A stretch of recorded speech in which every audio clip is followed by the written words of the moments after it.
radar mounted on a high tower. And after the strike,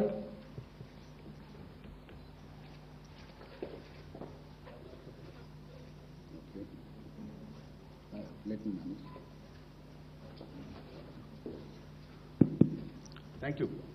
Can you hear me? Yeah, thank you.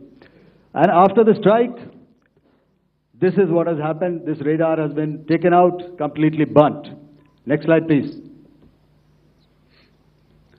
Both Army and Air Force.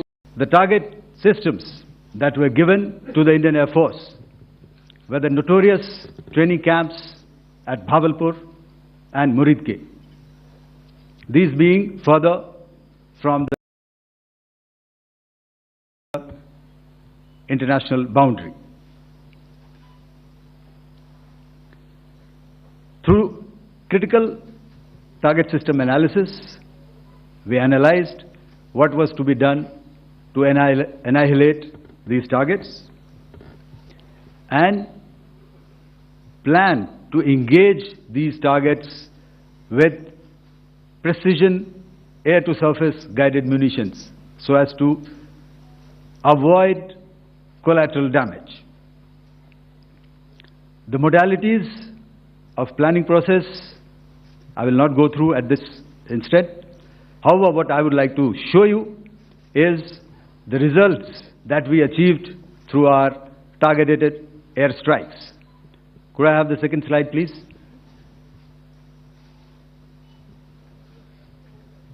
Yeah, change, please.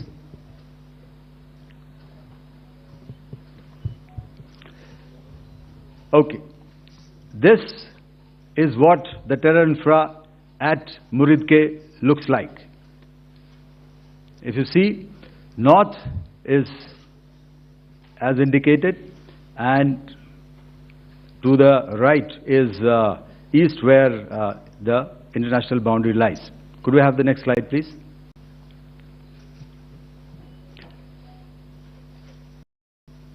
Orientating. Just go back to one slide. Okay. Please have a look at this red building. The series of buildings out here and this empty ground. Next. If you relate, the empty ground is here, and you see this is the first weapon that is impacting. This is the impact point number 1 on Muridke training camp with our precision guided weapons on early morning 7th. Next, please. Keep your eyes glued for the second weapon coming in and the second impact on the selected target point. Next slide, please.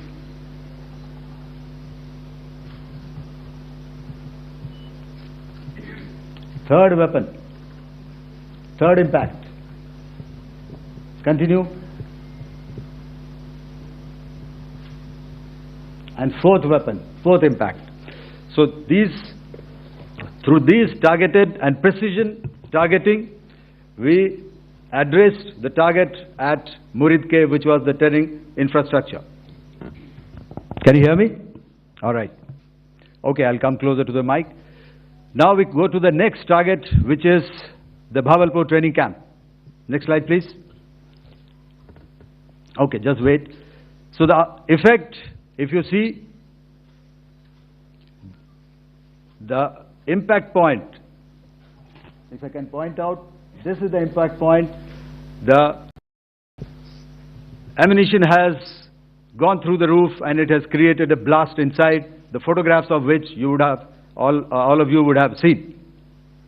And the red building, after that there was this double-story building. It has been completely decimated by our precision targeting. Next, please. The target system, which was in the north, a series of buildings. I will show you how it looked. Next. Completely destroyed by our precision targeting. Next. Now coming to Bahawalpur, this is the target complex that we are dealing with, a fairly large target complex. So we had to carefully choose the points that we needed to address, which were high value and which would meet our stated objectives of eliminating the terrorists. I would like to draw your attention to this red canopy, and in relation to that, I would cover the targets. One target system is a series of buildings here, other one here, and other one out here. Next slide, please. This is how it looked before, and this is how the building looked after the impact of the weapon. And orientation in relation to this red canopy, you can see here. Next, please. Before, next, and after. The roofs have completely collapsed. Next. This is the target system. Next. Precision targeting, and we have achieved our objectives here. Next. All right. So that was what we did on the 7th. Our objective was to address these two terrorist camps, and that we did with precision.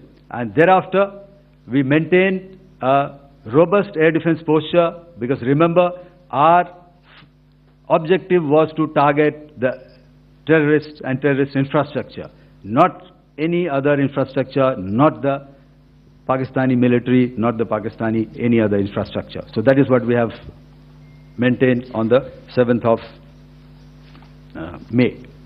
However, what we saw in the evening of 7th of May, we were saturated with a raid of Pakistani unmanned aerial vehicles and small drones.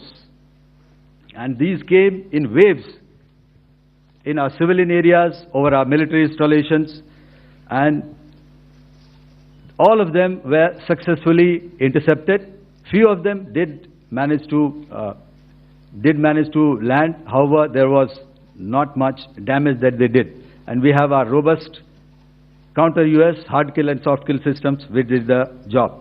However, the difference here was that we had targeted the terrorists. The adversary now has targeted our civilians and the military infrastructure. So it had to be responded to. So in a quick and calibrated response, that very night, we struck their radar installations at Lahore and close to Gujranwala, the LYT installation, to indicate to him that we are ready, yet we do not want to escalate. Our fight was with the terrorists and not with the Pakistani military establishment. Thank you. Thank you, Air Marshal Bharti. So, ladies and gentlemen, he's outlined operations not only on the night of 6th and 7th of May, when Operation SINDOOR commenced, but also on the subsequent night. Being well aware and familiar with the congenital and impulsive nature of our adversary, and even though we did attempt to reach out and communicate our compulsions to strike at the heart of terror to my counterpart in the immediate wake of Operation SINDOOR, the request was brusquely turned down, with an intimation that a severe